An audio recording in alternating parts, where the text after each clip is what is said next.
Well, hello, everybody.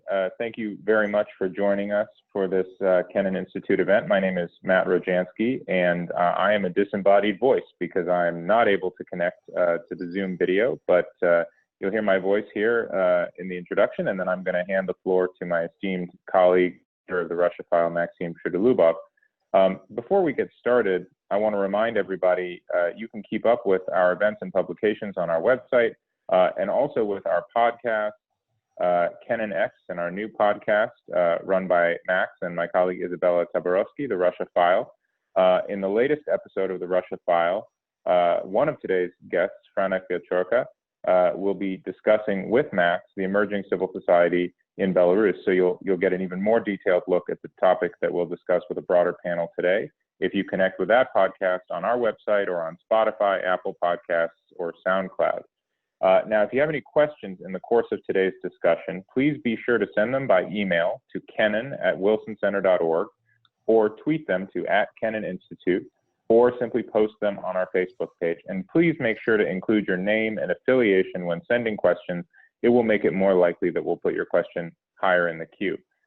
We have a wonderful lineup of speakers today who are going to talk to us about Belarus. We tend to do at least one or two conversations about Belarus each year. Of course, I wish we could do more, especially now when so much seems to be developing and up in the air in that country.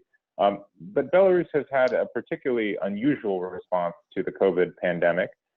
There appear to be some real changes, let's put it that way, in Belarusian civil society and its relationship to power.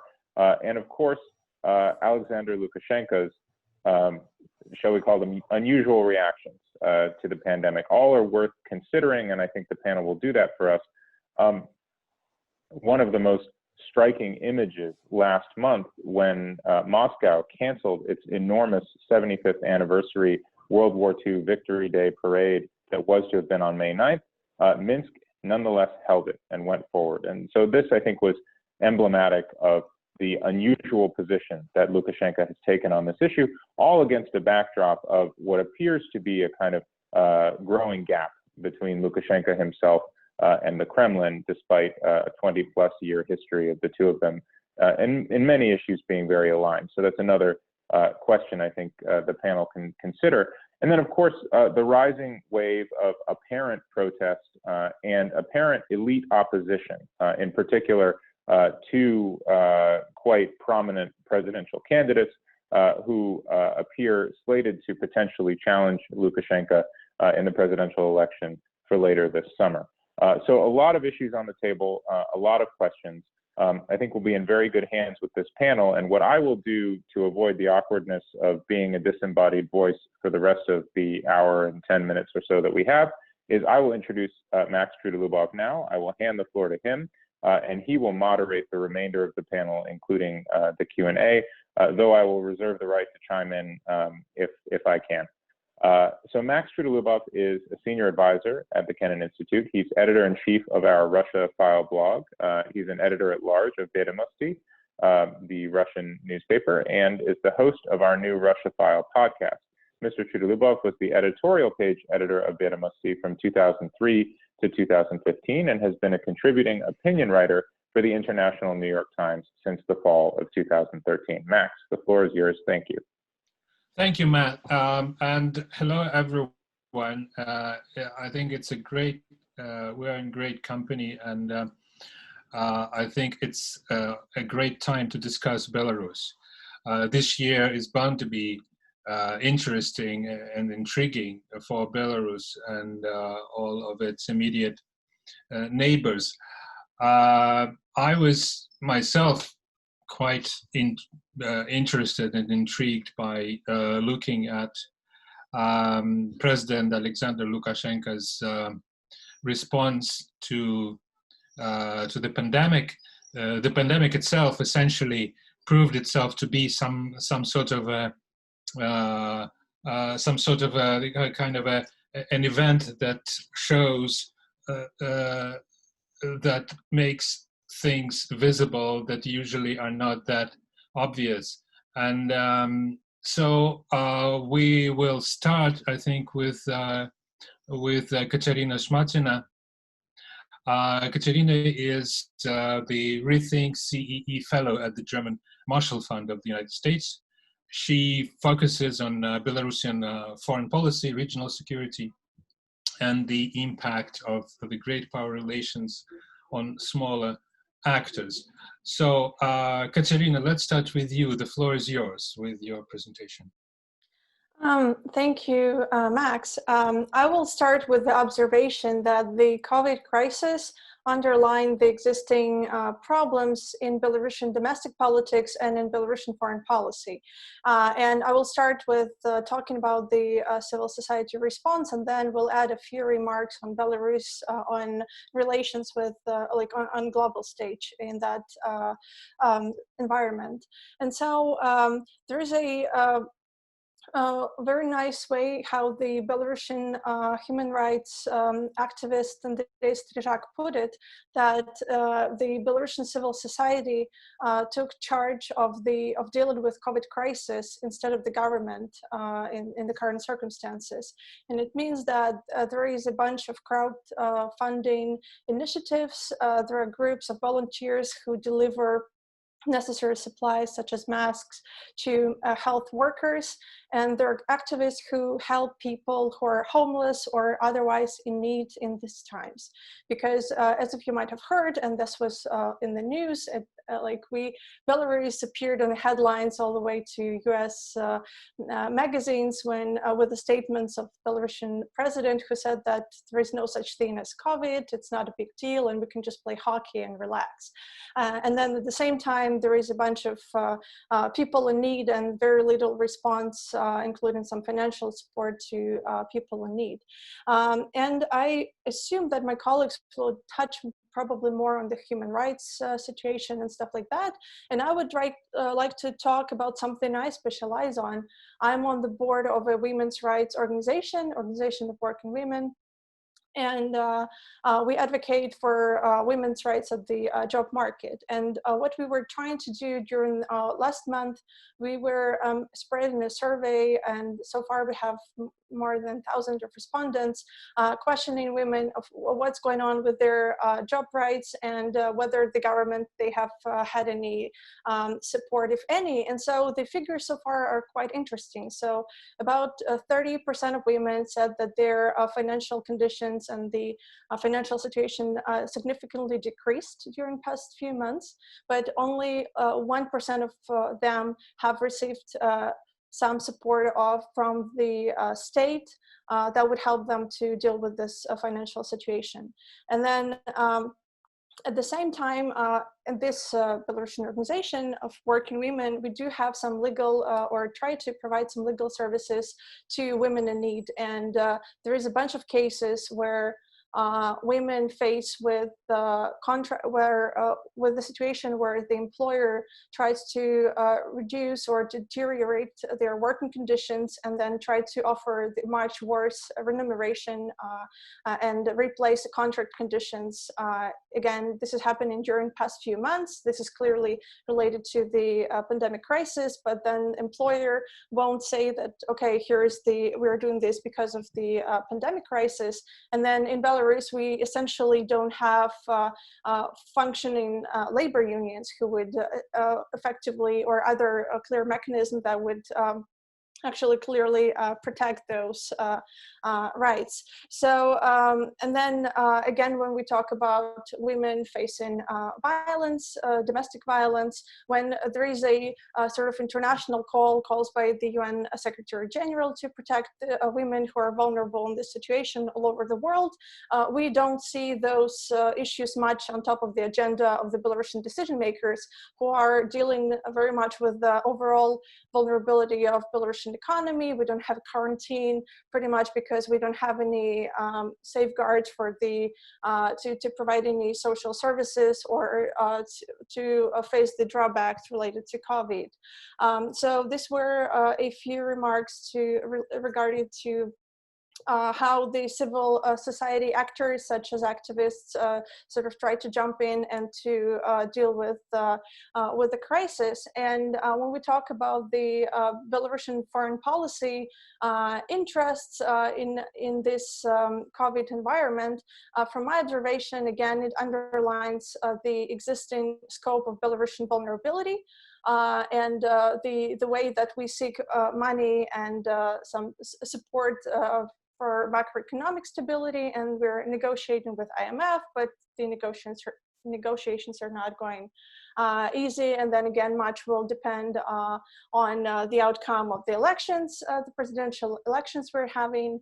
And by this, I mean that if we have, again, the spiral of protests and some cruel repressive measures, then we'll have a drawback in relations with the West, which would have an impact on our international stance. And then there is another interesting observation I'd like to point out, is that before the COVID, Belarus was very much interested in enhancing ties with China.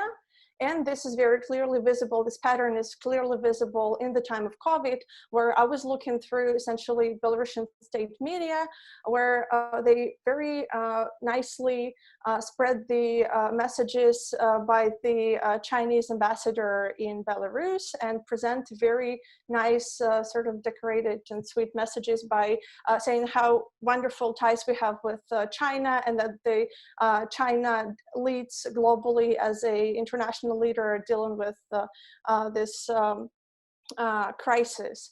And so what I want to underline by that is that, again, that the COVID underlines the scope of existing, like the status quo and the problems Belarus has in the short term, domestically and internationally. And I guess I'll stop here and we'll join with the Q&A.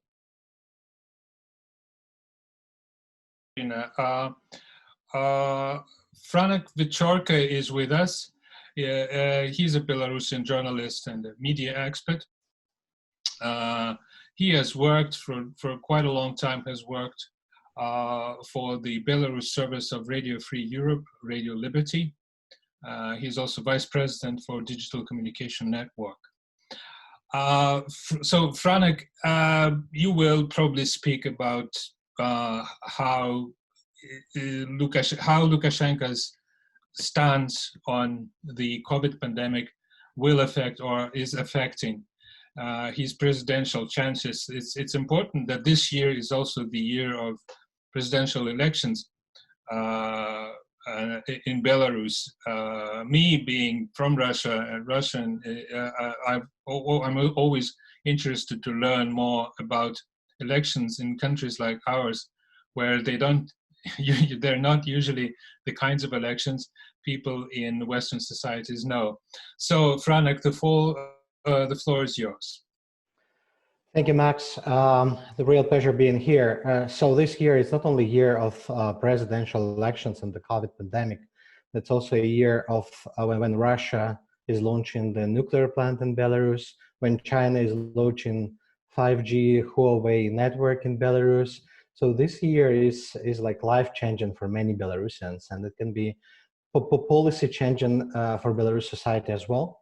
If I can, I'll share some slides about what's going on now in Belarus. Yesterday, I attended the rallies. I was waiting. I was seeing, I didn't sign myself, but I was watching how people are staying in line to sign for alternative candidates. And I must say that everything started in perhaps in March and April. But COVID, it's not something that sparked this political situation we have right now, but it catalyzed this. It forced the situation, because all this anger, all this disappointment with Lukashenko's regime, it was accelerated due to COVID and due to lack of proper response by Lukashenko. And now we have one of the highest rates of COVID cases in the Central and Eastern Europe, and we still don't have official recognition in Belarus of COVID as the major problem. We still have registered 8,900 COVID cases per day, and honestly, none of us believe these numbers are true. Press briefings organized by Ministry of Health stopped in the beginning of May. So the only information we have these official numbers, but our own investigations and investigations made by journalists show that the situation is much, much worse than official propaganda is trying to show it. And around the COVID, we also observed the huge campaign made by Lukashenko's propagandists and by Russian Telegram channels. And there are many funny conspiracy theories and narratives around the COVID. So basically, all these ideas are about that COVID is the psychosis, as Lukashenko is saying, and it was invented by NATO, by the United States, by Ukraine, who are trying to destroy our fragile stability. And Pompeo in February, when he visited Minsk, he basically brought samples of COVID, and he's behind all the situation we have right now in Minsk and other cities. And Lukashenko himself, he tries to support all this conspiracies by downplaying the situation and making jokes, as Katsiaryna mentioned, about vodka, butter, tractor, fire, smoke as possible treatments for COVID. But I think majority of people took preventive measures and stayed home. I think young people who are watching internet, following independent media, they self-quarantined, and that was the first sign of emergent civil society, of the new quality of civil society. People self-organized, and when Lukashenko on one hand was saying that you have to go to church, you have to go to factories, to school and universities, on the other hand, private businesses, IT sector, high-tech companies, they say their workers, guys, please stay home, that's very important for your health and for our organization. So now we have 15 registered presidential candidates. If we had this conversation a few months ago, I would say these elections will be the most boring in our history, but now I must say that this campaign is one of the most interesting ones. And we have 15 groups of candidates registered out of 55. I'm sure that only a few of them will be registered as candidates. Now these guys have to collect 100,000 signatures in their support to be registered. And three most popular figures among these 15 are first Viktor Babaryka. Viktor Babaryka is the former chief of Belgazprom Bank. It's like a daughter company of Gazprom and Gazprom Bank. But we don't have information or proofs that he is like Gazprom candidate or backed by Kremlin or Russia so far, or we don't know the full picture, but all his statements are very pro-independence, pro-Belarus, and most of them are excluding possibility of integration with Russia. The second one is Valery Tsepkalo. He was the first surprise for me personally. He's a founder of the high-tech park in Minsk. He was the member of Lukashenko team in 90th, and now he betrayed in 2017, and he began his own game. And now he called himself the best alternative. He promised the modernization of Belarus, very pro-market ideas. And the third one is Svetlana Tikhanovskaya, but not herself, but her husband. Her husband is YouTube blogger. We say that his YouTube project, joking when Lukashenko say he's project of Russia or opposition or CIA, we say that he is project of YouTube. He created his audience during last several years by traveling and visiting different cities, towns, villages, talking to ordinary people. Now he has several 100,000 followers on YouTube, and he has huge groups on other networks, especially Telegram. And he is the person who unified this protest electorate and who was the reason why many people came to the streets last weekend. So today, candidates reported their results in terms of collecting signatures. Of course, Lukashenko got 1 million. So I will not be surprised if he will say he has 10 or 15 million. Actually, nobody saw before Friday or Saturday, I guess, his pickets, his rallies. So most of the signatures perhaps were collected forcibly from the employees of state factories and the companies. So speaking about the rallies, this is very new for Belarus reality. We always had protests in Minsk, but now we have protests in basically each town, each city, each region of Belarus. And this is organized not by traditional opposition or political parties, but by groups on Telegram and YouTube chats.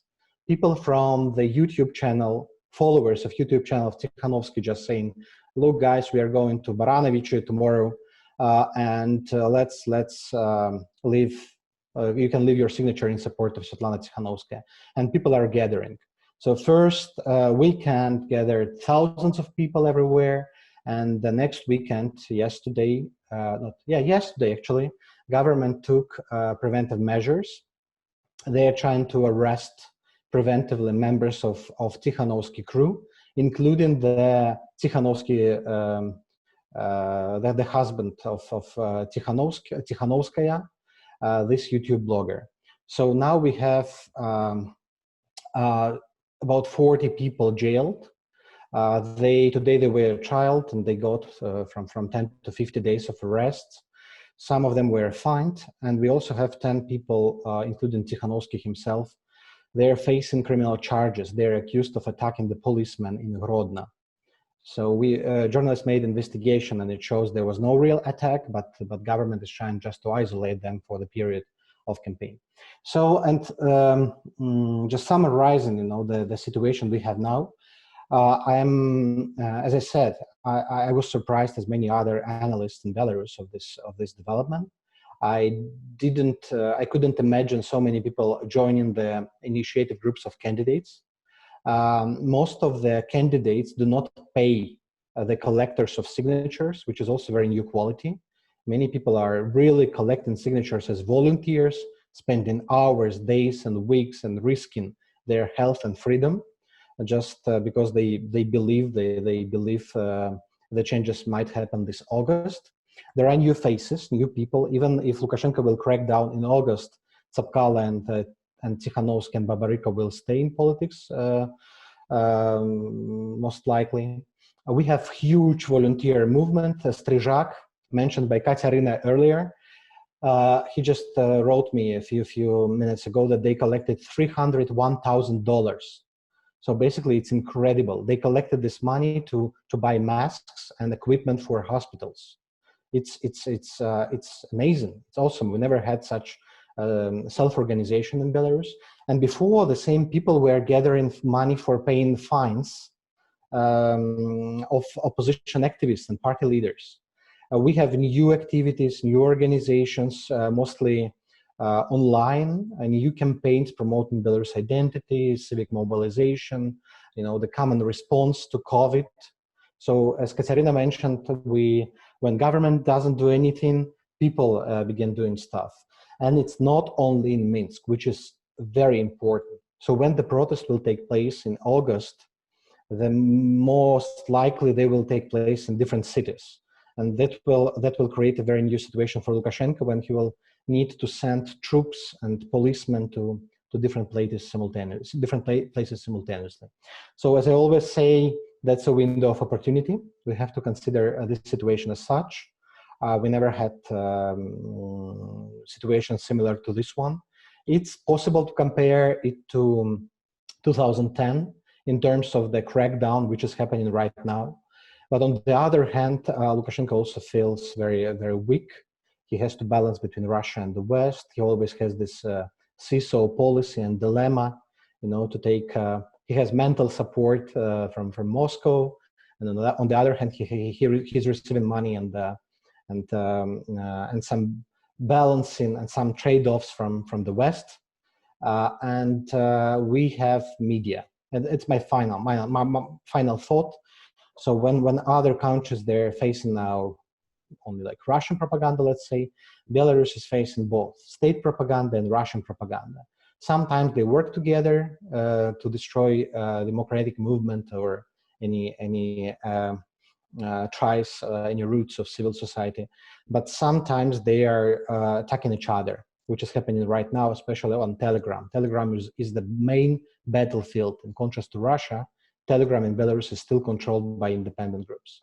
And we have Russia present in basically each segment of information space. But we can discuss it later in Q&A. Thank you. I'll stop here. Oh.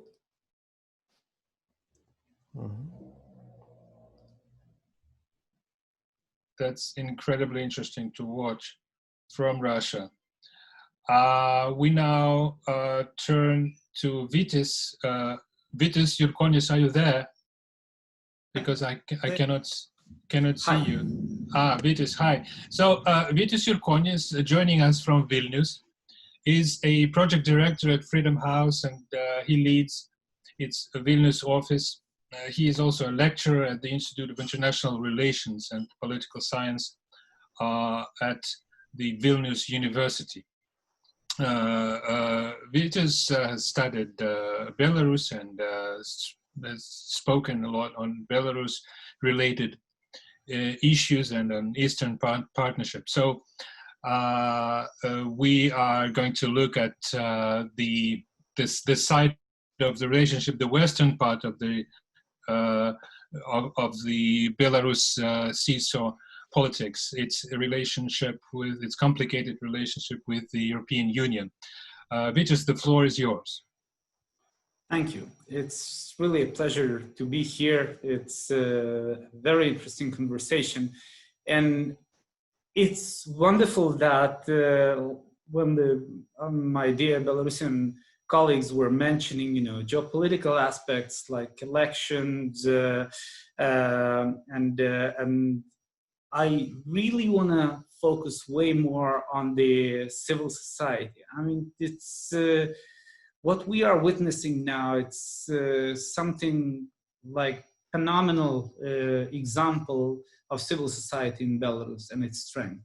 Dozens of civic initiatives, even I've heard up to 100, very different, and as my colleagues mentioned, by COVID-19, led by Andrei Strizhak, and the company stands out. It showed that despite very unfavorable conditions for civil society, it could do much more than the high-ranked officials. And I think this is the key message for the West. We are so turned by this geopolitical debate, Russia versus Europe, or sometimes, like, if not Lukashenko, who then? It's all about elections, opposition, and everything matters. In fact, both are important topics.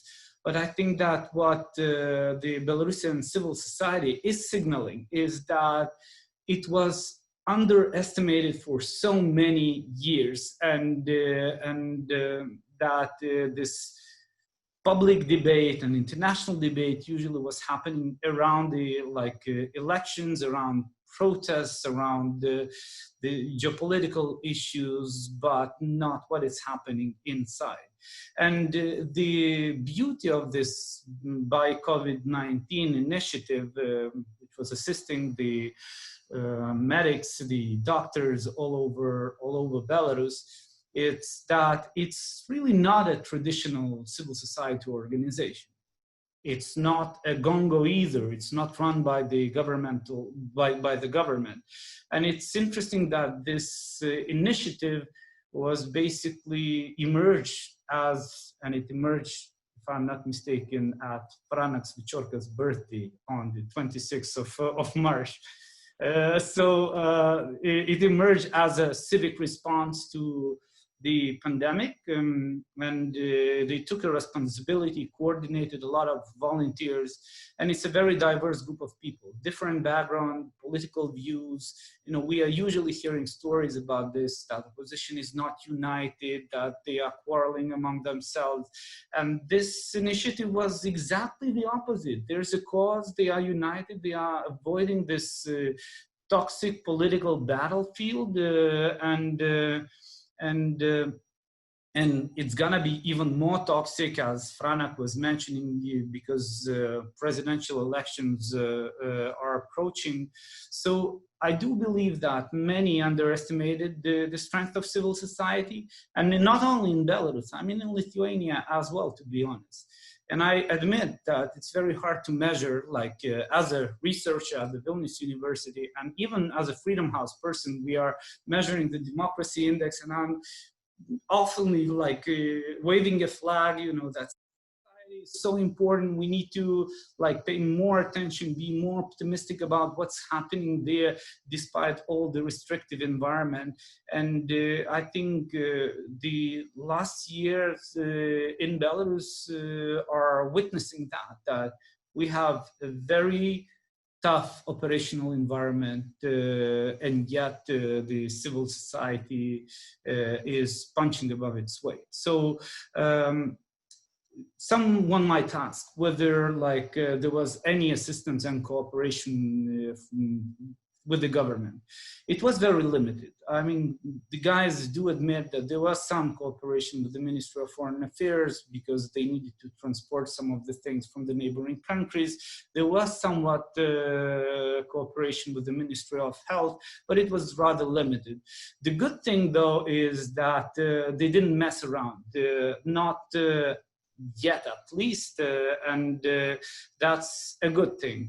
What it revealed, however, is that the field of regulation of the foreign funding, the crowdfunding is very restrictive, and it's really very hard to crowdfund.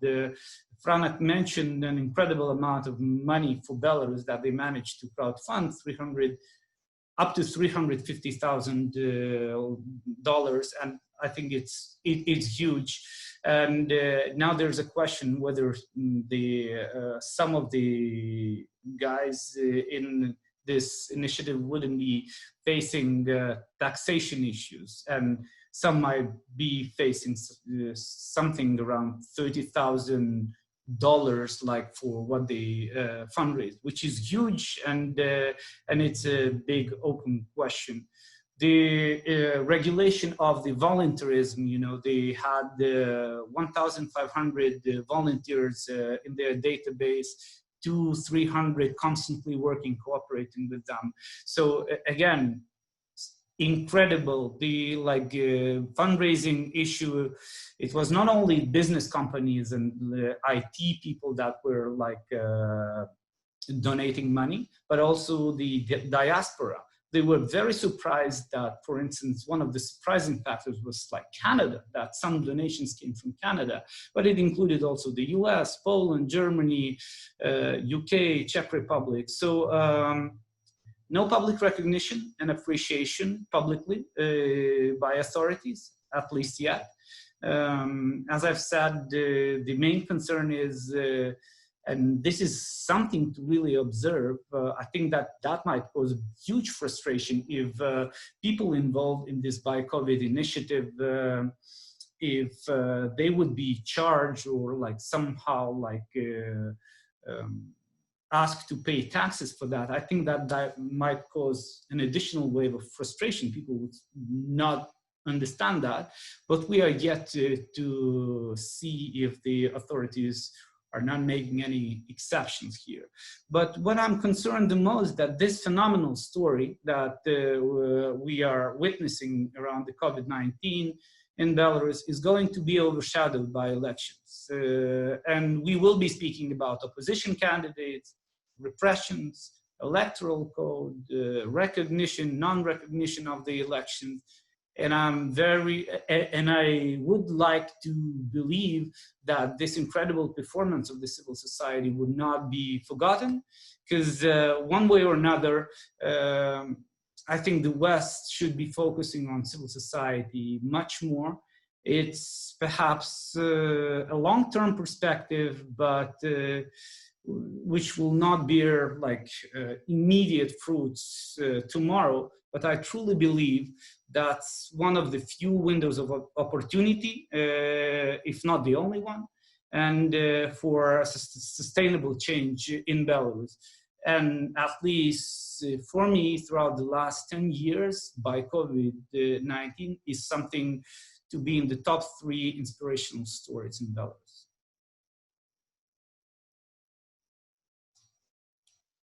Thank you, Vytis, very much. I will remind our audience that please, if you have any questions for our guests, please submit them via email to canon@wilsoncenter.org or via Twitter @Canon Institute, or please find our Facebook page. So I will make some remarks myself, and then we will move on to Q&A. My name is Maxim Trudolyubov, as Matt mentioned earlier. I'm a Russian journalist, and I've been with the Canon Institute for quite a while. I'm running the Russia File, the Canon Institute blog. I am, of course, looking at Belarus from my Russian perspective. We are neighbors. Russia and Belarus been neighbors for a long time, and we have a long relationship. What is fascinating to see is, again, civil society awakening this season and these past years. And this is something I must tell you that is essentially unknown and underreported in Russia. I would say it's not even reported in Russia. It's something that's actually very curious. If we look, something to understand about Russia. For Russia's domestic politics, Russia's immediate neighbors are very important. Most of the media coverage, most of the narratives that the Kremlin is pushing through the state-run media, which are very powerful still to this day, mostly through television, they focus on Russia's neighbors. And a lot of that is, of course, has to do with Ukraine. Belarus traditionally has been somewhat of a different story. It would be presented as if Belarus, Minsk, would always be, some sort of a, almost in Russia's pocket. It's always there. It's a convenient story. It's a convenient case that it, of course, again, never mentioned openly, but the Kremlin would always imply that if need be, Russia and Belarus will be reunited in some sort of more formal way that the two countries are now. And so this reawakening that's been happening for quite a while, it has been essentially completely missed. It's non-existent on the Russian media landscape, and Belarus has been given a very different role in Russia's media during the past month, the months of the COVID pandemic. So the Kremlin decided to use President Lukashenko as a sort of anti-hero in a way. It's present him as a figure. Lukashenko's so-called COVID-dissident position, his denial of the situation of the virus, of the spread of the virus, has been presented on Russian TV as a policy, as a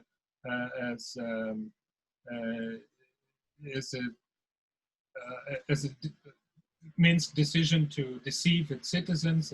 So basically, Moscow tried to present itself as a more westernized, more responsible actor in world affairs than Minsk. And Minsk using as a shadow, as something of an anti-hero.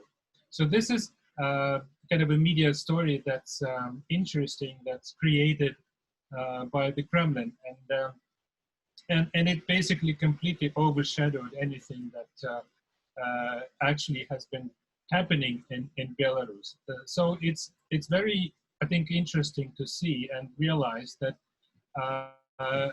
Belarus is becoming more and more independent in terms of its society's intentions, and all the talk of integration between the two countries is visibly becoming less and less realistic,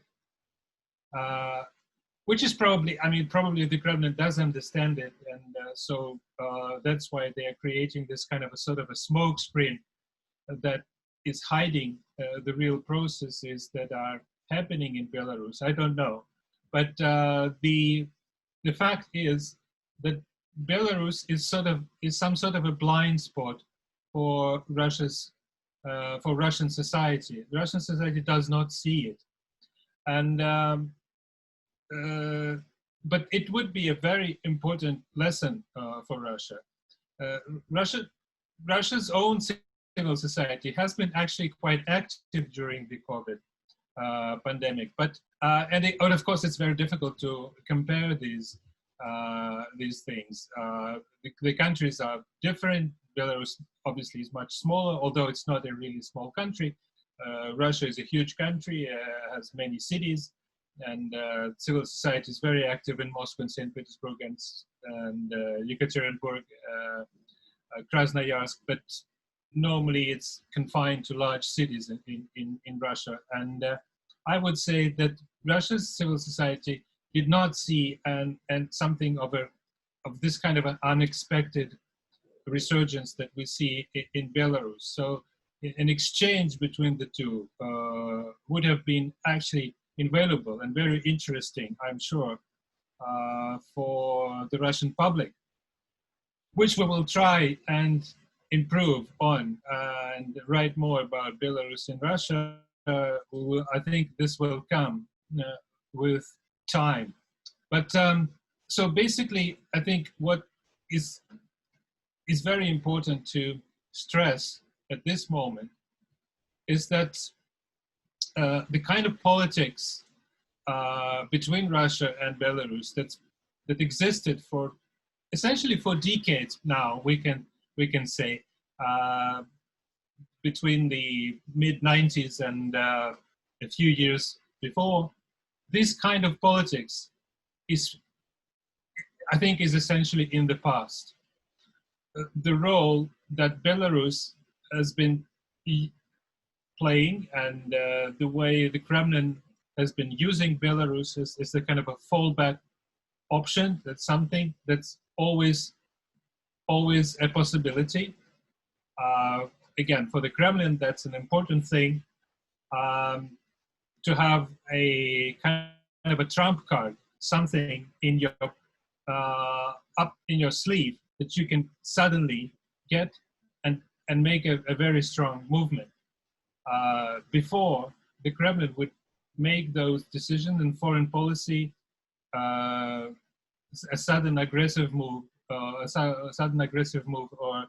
some sort of a conflict that the Kremlin would start, and that would create a new situation, turn the tables and change the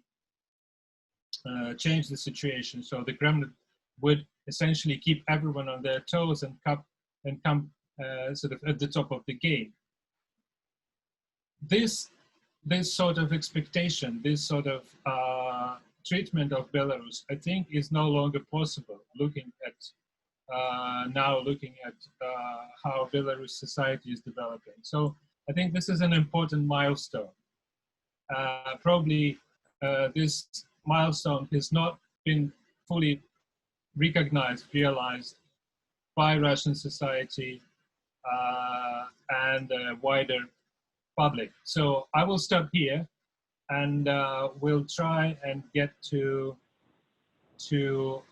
questions from the audience. I understand that Matt Rajansky, the director of the Kennan Institute, will jump in now. Matt, are you there?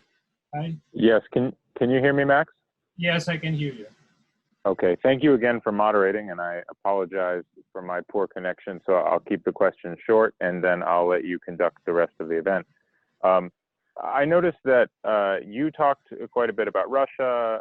I, of course, mentioned Russia in my introduction. Our other speakers use Russia as a basis of comparison. But of course, Belarus has another very significant former Soviet neighbor, Ukraine. And it seems like both the experience with COVID, where Ukraine in some respects did very well, but in other respects, obviously, has paid a huge economic price and has had some real controversy around its public health response. But then also on the issues of civil society and the balance between kind of, freedom and democracy on the one hand and economic stability on the other hand, Ukraine becomes a more and more relevant example for Belarus, because if anything that, for example, Franak said about, growing diversity maybe in the top ranks of Belarusian political leaders, if that becomes true, then it raises questions for ordinary Belarusians, I would think, about, well, what are we going to look like then in the future? Is it going to be a kind of battle of major oligarch politicians? So my question is basically, what are Belarusians paying attention to in Ukraine right now, and what is the overall impression from Ukraine? Is it still the argument that Lukashenko always made that, oh, look, Ukraine is a cautionary tale, we shouldn't go this direction? I can begin here, or Katsiaryna? Sure, please do. That's a very tough question. I think Belarusians in general, they don't know what's going on in Ukraine. Of course, they know Zelensky because they're following all the Ukrainian TV shows, Kvartals, and they watched the series Sluga Narodu. But in general, they knew about Maidan. Many Belarusians from the civil society actually were fighting on the Ukrainian side in Donbass and are still fighting. And Ukraine officially recognized the role of Belarusians in this war, in the Ukrainian-Russian war. So this exists, but only for the part of the society. For the general population, Ukraine is equal the mass, and Lukashenko state propaganda is always using Ukraine and Kiev situation and all these changes in the government, the new laws, the conflicts within elites and oligarchs' influence on politics. They use it as this scare scenario that Belarusians never wanted to experience. So Lukashenko was using Maidan 5 years ago, and now he's using this political development in Kiev as the worst case scenario. If you will not elect me again, there will be another Ukraine in Belarus. But Ukraine creates successful models for Belarus civil society. Started beginning in 2014 when Maidan happened, and this popularity of the national identity, Vyshivanka, some elements of national culture on the clothing and on the popular brands advertising, that everything came from Ukraine, and it's still here. And very often I see that this brand new companies, organizations, they very often they're copying, or they are copycats of Ukrainian initiatives. Even like initiatives in journalism, initiatives in cultural sector. Sometimes they are looking what Ukrainians are doing right now and trying to do similar stuff. And I must say that Zelensky as the figure is very popular in Belarus, same as Lukashenko is popular in Ukraine. And it's not because they're following closely what's going on, but because of this image. Ukrainians, they want the strong hand because they have too soft but funny leader. And Belarusians are enough with the strong leader, and they need something softer and funny like Zelensky. There is no news because there is no media. There is no TV channel accessible. Only one Ukrainian TV channel is accessible in Belarus networks. It's UA International. It's UA Public Television, but it's watched by a very, very small group of people because it's accessible only on OTT and smart TV platforms, not used by many Belarusians. I have a quick comment. So when we're talking about essentially what's coming next, what's going to happen with Belarus if there is like a new leader in charge. But I would say that this conversation, and then we would compare this potentially to Ukraine. I would say that this conversation is at the time way ahead of time because we had like one guy in power for 25, 26 years, and based on his current intentions and statements, he's not going to leave at least at the next presidential term. And then most likely we will have his another elegant victory of 70, 80, I don't know how many % of support that would be announced by the electoral commissions. And then so yes, in the future, let's say maybe in the 5 years, or when the Belarusian leadership and the administration decide to make some sort of transit of power, or somehow otherwise elegantly provide an opportunity for changes at the presidential candidacy, then it would make sense to talk about who comes next and what kind of candidates would get popular support. But at the moment, as it was happening for essentially 2 decades in Belarus, we all sort of know and can expect who's going to get how much votes, and then it doesn't, like, essentially other alternative candidates go to the enter the presidential campaign for other purposes, for all other purposes other than actually intending to win the elections. They might step in to get some political, to launch some political career, to build some profile, to otherwise convert this visibility into something else, like, let's say, to create a political party, to enter the opposition, or to pursue other goals. But anyways, like in the few years, we're not talking about the change, like the change of leadership is unlikely. Thank you, Katsiaryna. So there's a question from the audience. It's by Zosia Lutkevich from Poland.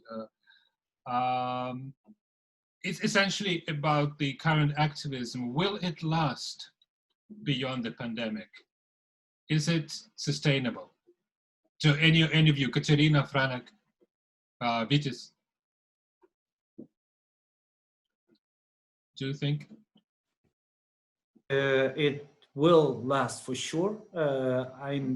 It's not that it emerged out of nowhere. I mean, behind by COVID-19, they were already civic activists. You know, some like Anton Montalko, he was an active blogger, like dealing with urban problems. He had this initiative, Matolka Pomagi or something, right? Andrei Strizhak was also involved. You know, there were people around from Imena by the initiative, which was focusing on social issues. So it didn't emerge out of nowhere.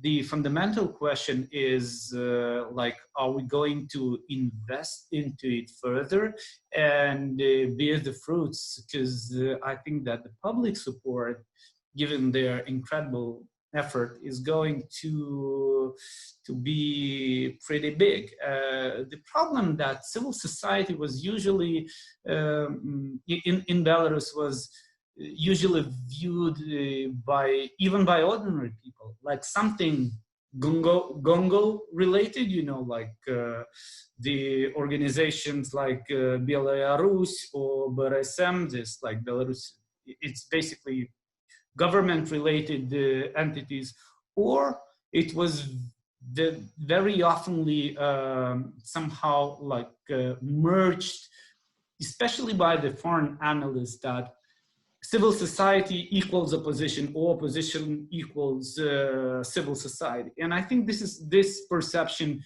is totally wrong. I mean, yes, there were people who were wearing multiple hats, but what we are witnessing something like very independent from this like political battlefield. And I think this is something that the foreign donors should be focusing at, and also the crowdfunding. I think that's in the interest of the Belarus itself and even Belarusian authorities.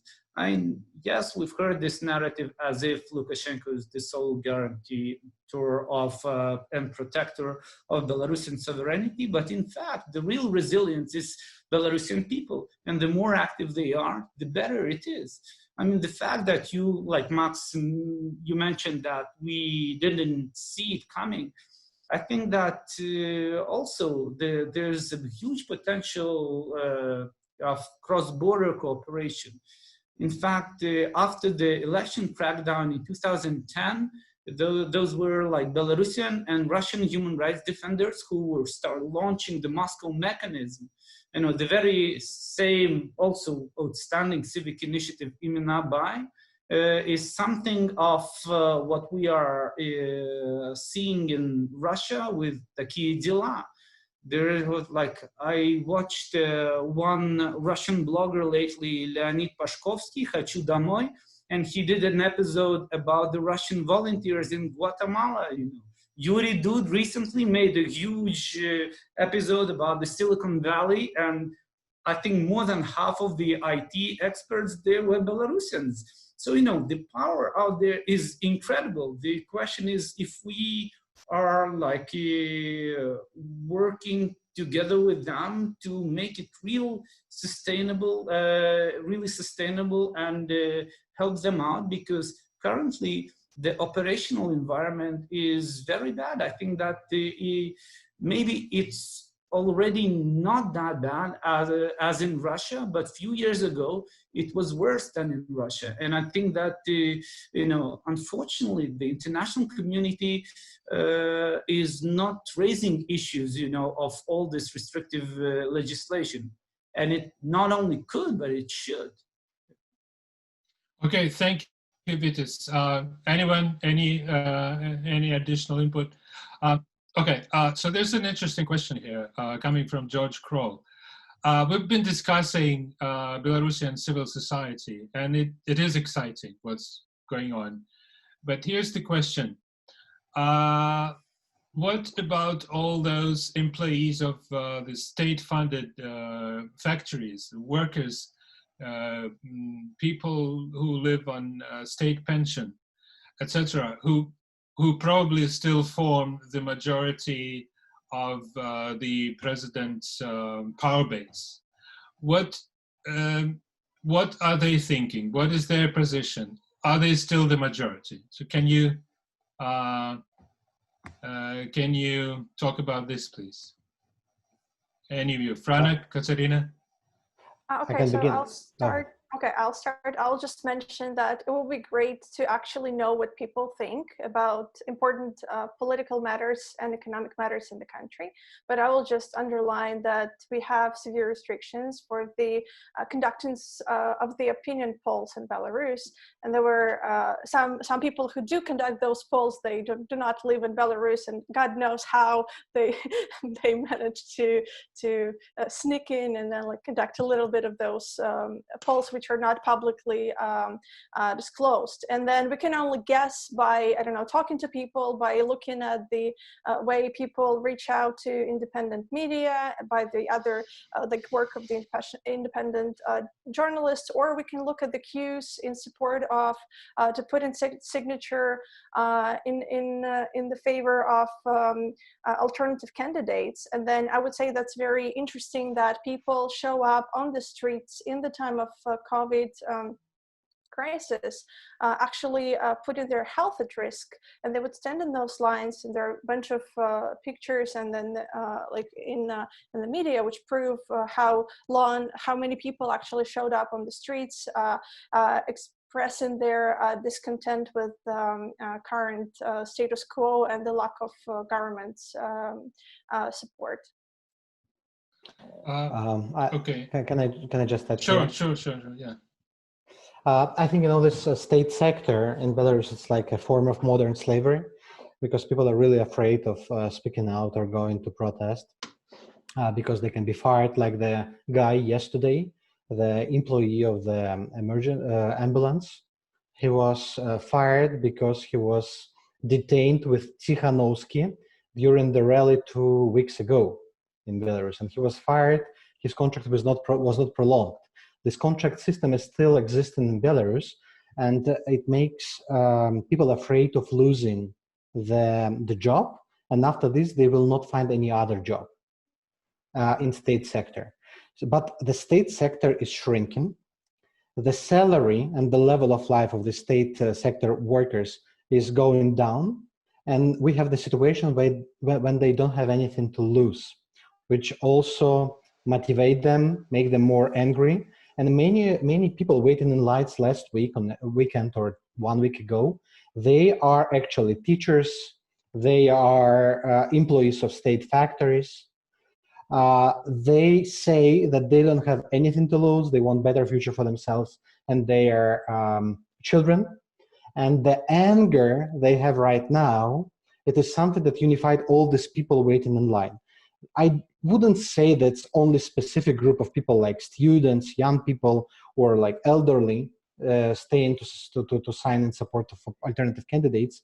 I think all kinds of people. But state sector, which was always the main electorate for Lukashenko, is not so powerful anymore. What is powerful now? The private sector, IT people who are given a lot of money in support of cultural initiatives, social initiatives.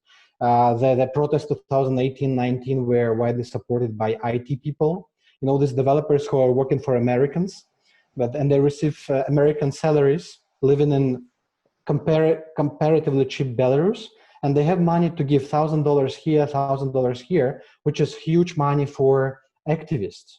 And also social networks.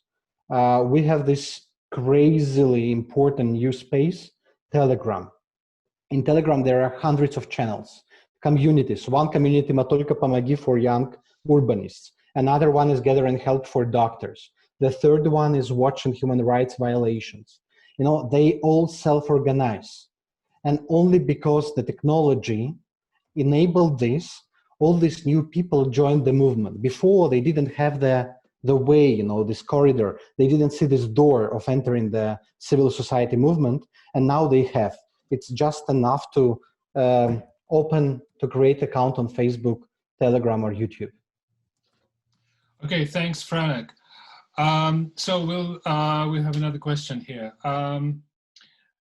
It's from Vytautas Bruveris.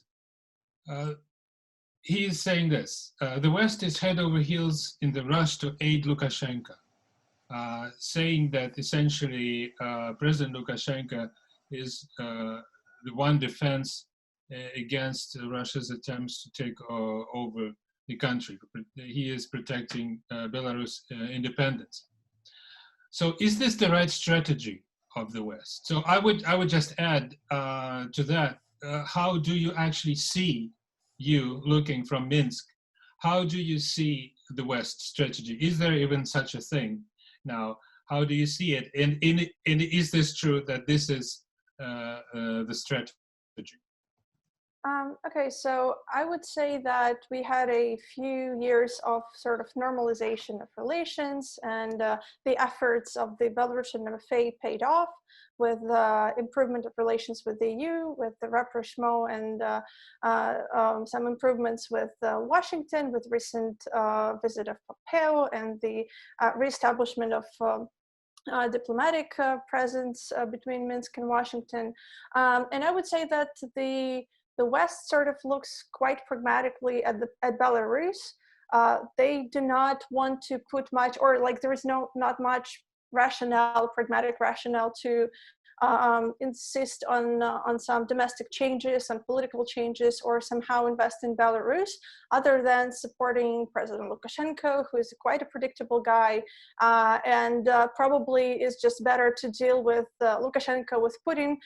Maybe like the red line would be not to, for Belarusian leadership, not to oppress the domestic population on a crazy scale, to conduct peaceful elections, which look nicely and like on the outside, and that's pretty much it. And then we would have business as usual in the like sort of normal normal way. So I would say like the pragmatic tone is now prevailing. Vytis, please. It's a very right question. Belarusian people are the hostage of Lukashenko in a way. There is a certain fatigue with the other EAP countries. Thus, Europeans are kind of tempted by the stability and the alleged neutrality. This is what, as if, Belarusian diplomats are promoting neutral country, though it's far from neutral.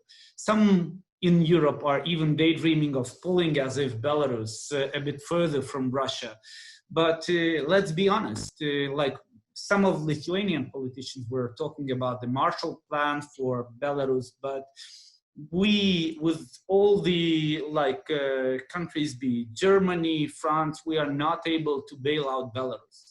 I mean, it's not that Russia has more money, but it has more unaccounted money. While we need to account for every single penny invested into Belarus, that's not what the Kremlin does. And thus, I think that this approach of bailing out Belarus is really naive.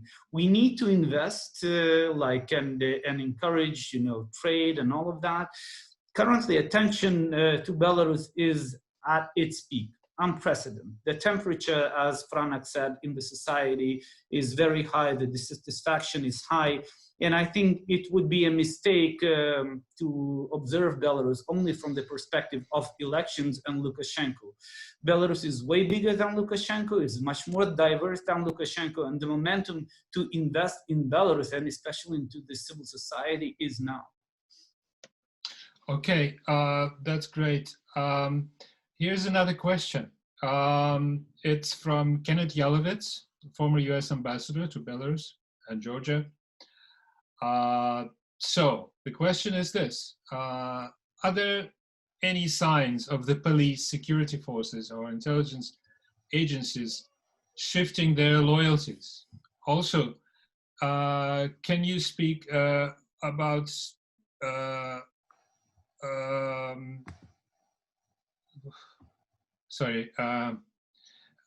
and the civil society?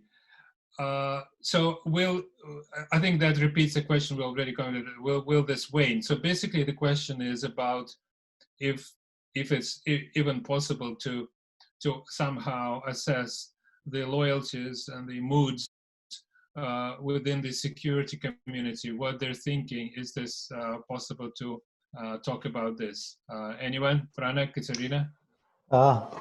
Yeah, that's a very tough question. So I must say, as Katsiaryna mentioned, we don't have sociology. The only thing we rely is social media and discussion and chat boards on one hand, and our personal feelings from talking to people here in Minsk and other cities. So I must say the two perfect things that Lukashenko has built for 26 years. On one hand, that's a electoral system of falsification, which works perfectly. They even don't need to falsificate because all the numbers are written like in the very end. By only one person, perhaps, by Lydia Ermoshin, the chair of electoral committee. And the second hand, it's the military and paramilitary vertical. This group is a group of very loyal people, fighters for Lukashenko. They have they're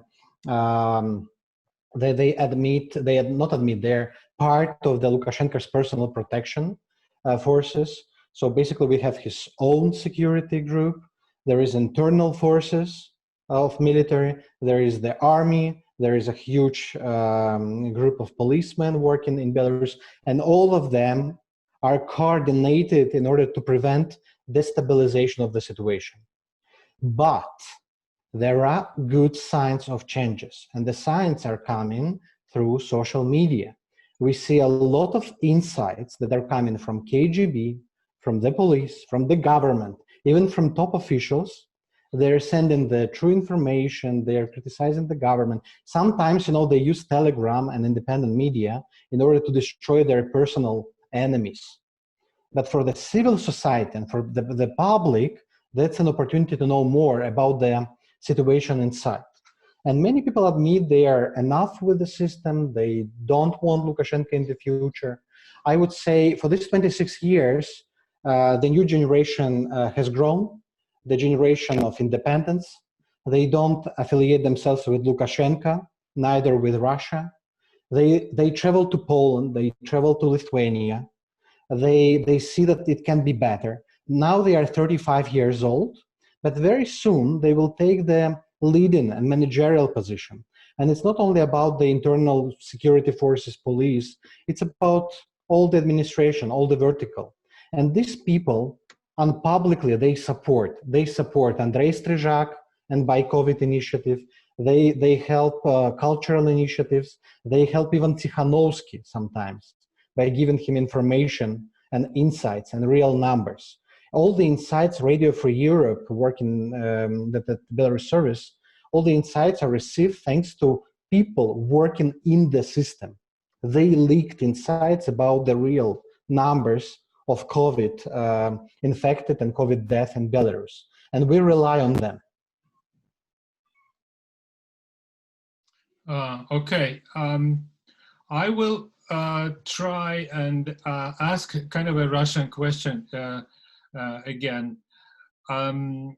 I will, just to remind, we are going to round up in about 5 minutes, but I will try, and ask you, as a Russian, we've been, there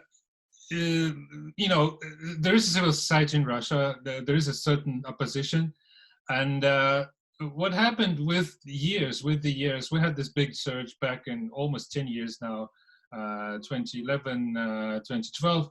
And then there was a series of disappointments. So basically, Russian civil society's history is a series of disappointments, and usually it ends with this realizations that we don't really have a vision. I mean, people who constitute those various groups who, given a moment, triggered by an event or something, come together and sometimes go outside and rally and demonstrate, etc., protest. We don't really, they say themselves, really have a vision. What a Russia of the future is going to look like. Is there a vision? Is there something that you could tell us? What kind of Belarus is being discussed in those younger groups, in those emerging civil society groups? Is there some kind of a consensus of a beautiful Belarus of the future?